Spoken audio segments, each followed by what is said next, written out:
आपत्तीग्रस्तांसाठी निवारा केंद्र. आता मी मगाशी उदाहरण सांगितलं तळीयेचं. आता आपण म्हणतोय रिलीफ वर्क.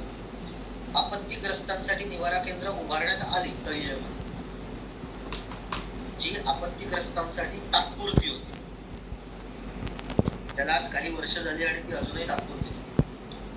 त्यामुळे हे रिलीफ वर्क म्हणता नाही येणार. हे पॉलिसी फेल्युअर आहे. सिस्टीम मधनं काही गोष्टींचा फेल्युअर आल्यामुळे त्यांची पूर्ण खरं निर्माण होऊ शकते नाही किंवा त्याच्यात अडथळा. क्लिअर आहे फरक दोघांमध्ये.